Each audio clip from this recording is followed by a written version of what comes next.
The dining room hummed with the gentle clinking of glasses and the murmurs of polite conversation.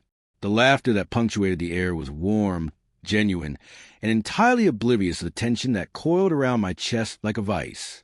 For the first time in our 15 years of hosting these monthly dinner parties, I found myself an outsider in my own home.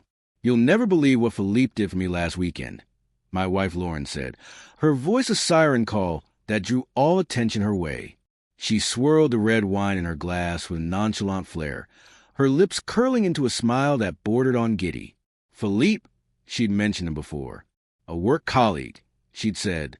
An invaluable connection. But never like this. "Oh, do tell." Amanda, our overly curious neighbor, chimed in, leaning forward with the eagerness of someone who lived vicariously through others. Lauren didn't hesitate. He surprised me with a weekend trip to Napa. A private villa, exclusive wine tastings, the works, she chuckled, a sound so foreign it almost made me wince. Honestly, I felt like royalty. The table erupted in admiring gasps and delighted exclamations. My pulse thundered in my ears, drowning out their words.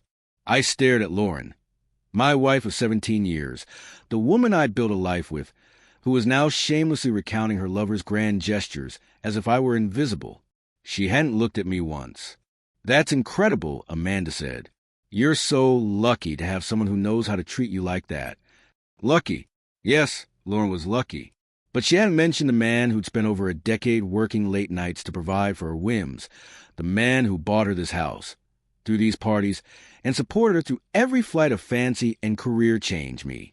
It took everything in me to keep my voice steady.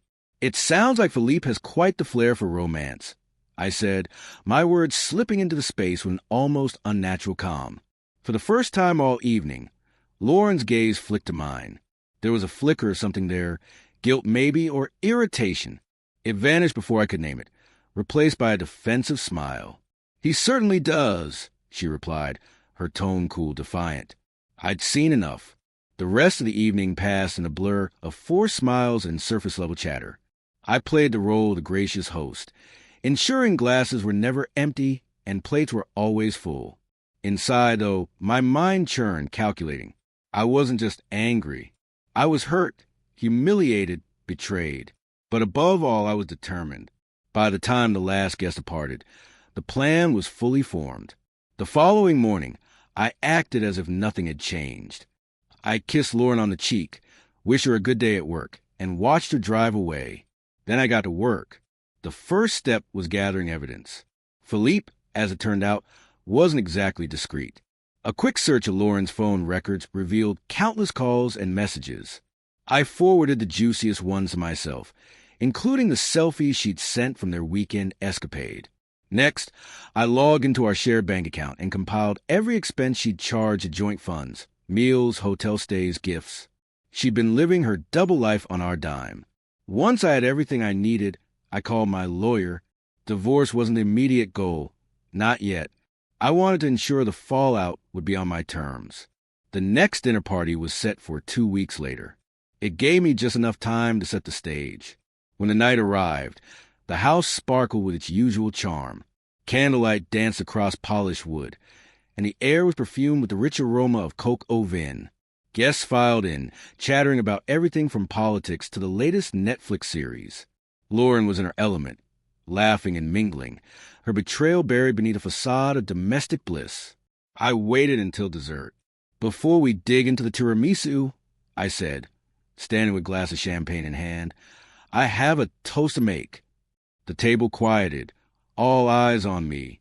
Lauren looked up, a hint of curiosity in her expression. 17 years ago, I married the love of my life. Lauren, you've been my partner, my confidant, and my greatest source of joy. Tonight, I want to celebrate you." A ripple of awe swept through the room. Lauren's smile widened, though there was a flicker of unease in her eyes. But marriage, as we all know, is built on trust. I let the word hang in the air, its weight palpable. And trust, once broken, can never be the same. The room fell silent. Lauren's smile froze, her knuckles whitening around her glass. "Lauren," I continued, "I know about Philippe." Gas erupted like firecrackers. Lauren's face drained of color, her carefully curated composure crumbling. "For months, you've been lying to me," I said, my voice firm but steady.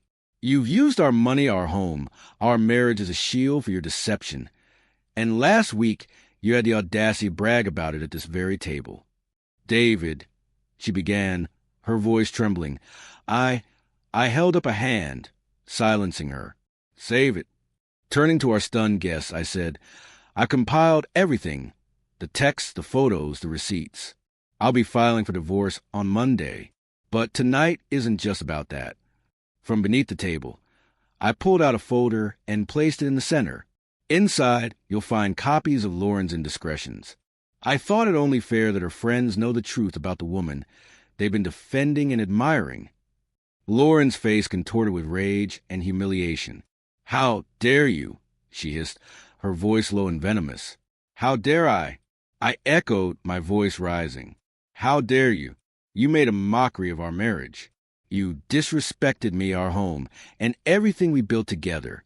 Consider this your reckoning." I turned to the group, who sat frozen in shock. "You'll forgive me if I don't see you out," I said, my tone laced with icy politeness. "I have some packing to do." With that, I left the room, the sound of my footsteps echoing through the stunned silence. The fallout was immediate. Lauren's reputation was in shambles. Word spread quickly, fueled by the whispers of the very people she once called friends. Philippe, it turned out, was married as well.